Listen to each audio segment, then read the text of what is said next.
Thanks for watching. Don't forget to like, comment, share and subscribe to Mufti Tariq Masood, famous scholar. میں کہتا ہوں مرد کے لیے عورت پر ہاتھ اٹھانا غیرت کے خلاف ہے، لیکن کچھ کنڈیشن ایسی ہیں کہ مرد کو اللہ نے عورت پہ ہاتھ اٹھانے کی اجازت دی ہے. ایک صاحب مجھے کہنے لگے یار کچھ بھی ہو جائے ہاتھ نہیں اٹھانا چاہیے. میں نے کہا دیکھو کچھ ڈائلاگ بولنے کی حد تک بہت اچھے ہوتے ہیں، پریکٹیکل لائف میں ان کی کوئی ویلیو نہیں ہے. اگر ہاتھ اٹھانا ہر صورت میں حرام ہوتا تو قرآن کیوں تذکرہ کرتا ہے اس کا کہ جو شرارتی عورتیں ہیں پہلے محبت سے سمجھاؤ. یہ قرآن کے الفاظ ہیں. محبت سے باز نہ آئیں بستر الگ کر دو، کچھ دن کے لیے روٹھ جاؤ.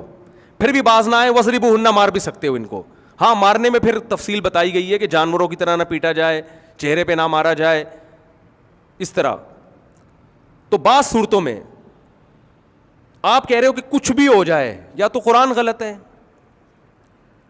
یا آپ اللہ سے آگے نکلنے کی کوشش کر رہے ہو. اور ویسے بھی یہ بات، یہ گورا بھی اس کو مانتا نہیں ہے جو حقوق نسواں کرتے رہتے ہیں نا، گورا کہ ہاتھ اٹھانا نہیں چاہیے. تو سارے لبرل لوگ کرتے ہیں نا. زیادہ تر کوٹنے پیٹنے کے واقعات انہی کے یہاں ہوتے ہیں حقیقت بتاؤں آپ کو. اور اگر یہ کوٹنا تو زیادہ ہو گیا، یعنی اعتدال سے ہاتھ نہیں اٹھاتے تو ان کے گھر کیا ہوتے ہیں، پھر ٹوٹتے ہیں. اور پھر جو نقصان عورت کو ہوتا ہے نا، وہ ایک تھپڑ پڑ جاتا، اس سے معاشرہ سدھر جاتا. لیکن جب وہ آدمی کہہ رہے کہ یہ میرے قابو میں ہی نہیں ہے، تو پھر اس کو جب آپ مارنے کا اختیار نہیں دو گے، سخت مارنے سے مراد سختی کا، تو پھر وہ گھر توڑنے کی طرف آئے گا. اور اس میں جو عورت کا بیڑا غرق ہوگا وہ اس سے زیادہ ہے. تو یہ جو کہتے ہیں نا کچھ بھی ہو جائے، تو میں ایک صاحب مجھے کہنے لگے کچھ بھی ہو جائے. میں نے کہا نہیں، بعض صورتیں ایسی ہوتی ہیں کہ ہاتھ اٹھائے بغیر وہ ٹھیک ہے، کم عورتیں ہوتی ہیں، زیادہ تر ایسی نہیں ہوتی ہیں. الحمدللہ ہمارے معاشرے میں خیر غالب ہے. اور میں بار بار کہوں ان بیانات کا کوئی ناجائز فائدہ نہ اٹھائے کہ بات بات پہ تھپڑ رسید کرنا شروع کر دے. یہ تو بالکل غلط ہو. نبی صلی اللہ علیہ وسلم نے پوری زندگی اپنی کسی زوجہ پہ ہاتھ نہیں اٹھایا. اگر ایک زوجہ ہوتی تو یہ بات آسانی سے سمجھ میں آتی. 9 زوجات تھیں تو ہر ایک کا مزاج مختلف ہوگا نا. حتیٰ کہ ایک دفعہ گھر میں جو معاملات ہر ایک کے ہوتے ہیں، آپ اتنے پریشان ہوئے کہ 1 مہینے کے لیے الگ ہو گئے اپنی بیویوں سے. تو اختلافات بھی ہوتے تھے جو میاں بیوی میں ہوتے ہیں، مگر ہاتھ نہیں اٹھایا. تو ہاتھ اٹھانا انتہائی سخت کنڈیشن میں ہے. تو وہ کون سی کنڈیشن؟ تو مجھے کہنے لگے کچھ بھی ہو جائے. میں نے کہا نہیں بھائی کچھ تو کہتے کیا ہو جائے گا. میں نے کہا وہ آپ کے باپ کو گالی دے رہی ہے، آپ محبت سے سمجھاؤ گے. دیکھیں بیگم ایکسکیوز می، میرے والد محترم کو. پھر تو آدمی یہی کرے گا بھائی تمیز سے خاموش ہو جاؤ، میری ماں ہے، میرا باپ ہے، گالی دو گے تو میں تھپڑ ماروں گا کھینچ کے. تو یہ کہنے کی باتیں ہوتی ہیں کچھ بھی ہو جائے، کچھ بھی ہو جائے. وہ آپ کے سامنے ایک صاحب نے مجھے کہا لندن سے فون کیا، میری بیوی میرے سامنے اسکائپ پہ ویڈیو کال پہ غیر مرد سے باتیں کرتی ہے، فحش باتیں کرتی ہے، میں کیا کروں. میں نے کہا 2 تھپڑ لگاؤ یار، یہ تمہارے سامنے بیٹھ کے کسی غیر مرد سے باتیں کر رہی ہے اور باتیں بھی پوری کھلی ڈلی. کہہ رہے تھپڑ لگاؤں گا جیل ہو جائے گی، مجھے تھپڑ لگاؤں گا کیا ہو جائے گی. رو رہا تھا وہ آدمی فون پہ یہ باتیں کرتے ہوئے مجھ سے، کہہ رہا تھپڑ لگاؤں گا. یہاں عورت پہ ہاتھ اٹھانے کی اجازت نہیں ہے کیونکہ ویمن رائٹس، خواتین کے حقوق، ٹھیک ہے نا، ویمن رائٹس.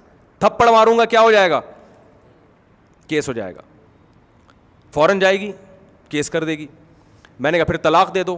کہہ رہے بھائی ویڈیو نہ بنائیں پلیز، ٹھیک ہے نا. کہہ رہے اگر میں ڈیورس دوں گا تو جو یہاں طلاق دیتا ہے آدھی جائیداد اس کو، بیوی کو دینی پڑتی ہے اور بچے بھی یہ رکھے گی. تو جیسے یہ بے حیا ہے، کل میری بیٹیاں بھی کیا ہو جائیں گی، بے حیا ہو جائیں گی. تو میں نے کہا کہ ضرب الحبیب، اس کو تو نہیں کہا، وہ تو بیچارہ رو رہا تھا، اس کو میں کیا کہتا.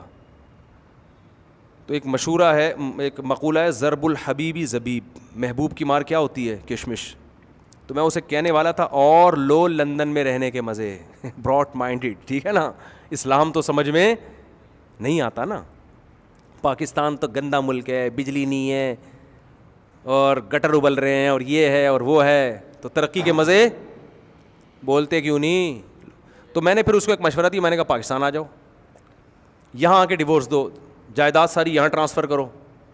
ساری جائیداد کیا کرو، بیچ باچ کے پہلے کہاں لے کر جاؤ، یہاں بینکوں میں پیسہ رکھو آ کے. اس نے کہا کہ لا ہے کہ اگر کوئی اس طرح ڈیورس دے کے یا یہاں کرے نا تو لا یہ ہے کہ وہ یہاں کے اکاؤنٹ میں منجمد کر سکتے ہیں. میں نے کہا پھر کیا کرو اس بیچارے پہ ترس بھی آ رہا تھا مجھے. اور یہ بات اتنی پرانی ہو گئی ہے، اس کو پتہ نہیں چلے گا کہ مفتی صاحب میرا واقعہ بیان کر رہے ہیں. یہ میں اس لیے کہہ رہا ہوں کہ میں کسی کا راز فاش نہیں کرتا, کسی پہ طنز نہیں کرتا. ہمیں ڈرنا چاہیے اللہ سے, تو اس کو نہیں پتہ چلے گا. اور میں کچھ کریکٹر کردار بھی کیا کر دیتا ہوں, ہو سکتا ہے واقعہ لندن کا نہ ہو, واقعہ کسی اور کنٹری کا ہو, میں لندن کہہ کے, تو اس قسم کے جو کردار میں جو تبدیلیاں ہوتی ہیں نا, تاکہ جو اصل آدمی بھی اگر بیان سنے گا تو نہیں پہنچے گا وہاں تک, تو یہ میں چینجنگ کر دیتا ہوں بیان میں. اور یہ واقعہ بھی بہت پرانا ہے, میرا خیال ہے 7-8 سال کم از کم ہو گئے ہوں گے اس واقعے کو. اور یہ ایک واقعہ نہیں ہے بھائی, آئے دن ایسے واقعات آتے رہتے ہیں. تو ایسے موقع پہ اسلام کیا کہتا ہے, 2 تھپڑ لگاؤ انسان کی بچی بن جائے گی. یہ تو شادی ہم سے کی ہے, تم میرے سامنے وہاں بیٹھ کے.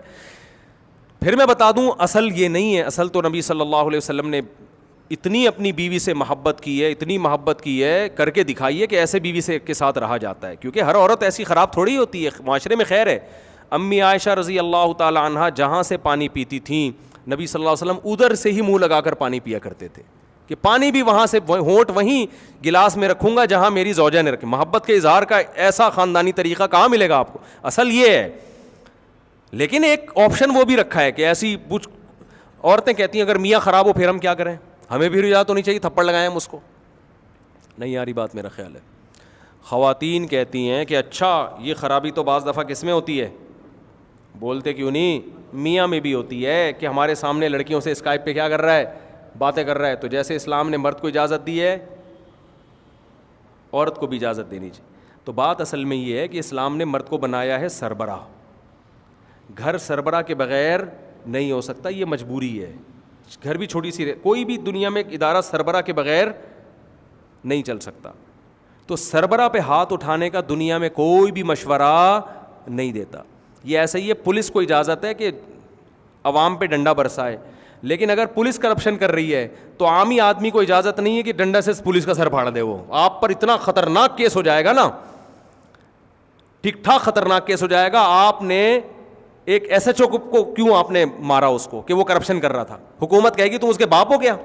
حکومت کہے گی اگر ایس ایچ او کر رہا ہے تو آپ نے کمپلین کس کو کرنی ہے, ڈی ایس پی کو. وہ ڈنڈا اٹھا سکتا ہے, ماتحت نہیں اٹھا سکتا کبھی بھی.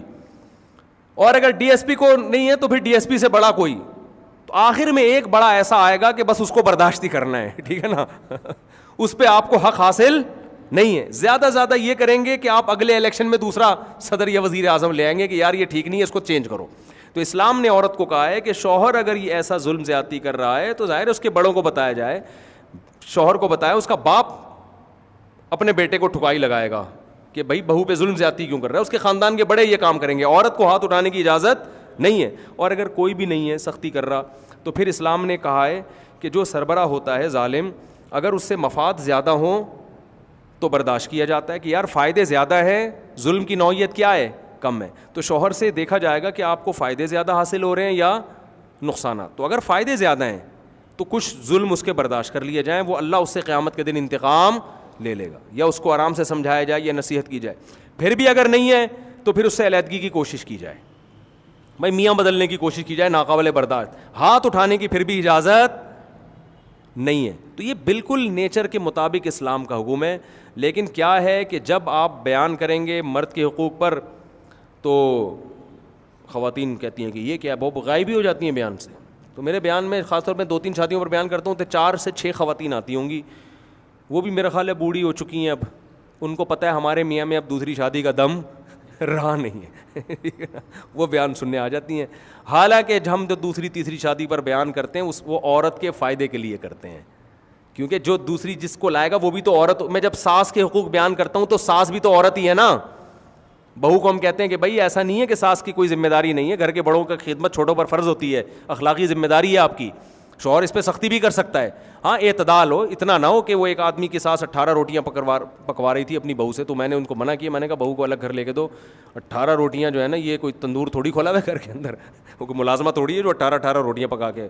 اس کی ذمہ تھا کہ اپنی ساس کی بھی صبح پراٹھا بنائے گی, اپنے سسر کا بھی, اپنے شوہر کا بھی, 5-6 دیور بھی تھے, پھر دکان میں جتنے ملازمین تھے سب کے پراٹھے صبح اٹھ کے تیار. 18 پراٹھے ایک ٹائم پہ بنتے تھے, پھر دوپہر 18 روٹیاں, پھر رات کو بھی 18. میں نے کہا بھائی یہ ظلم ہے, اس بہو کو فوراً کیا کرو, الگ گھر لے کے دو. یہ تو پورا ملازم رکھا ہوا ہے آپ نے, اتنا نہیں ہوتا, تھوڑا بہت ٹھیک ہے چلیے, ایک روٹی اپنے تو ساس کے لیے بھی ڈال دو. یہ تھوڑی کہ دکان کے ملازمین اور دیوروں کی کیوں کر رہی ہے بھائی خدمت, تو یہ نہیں ہوتا پھر. تو خیر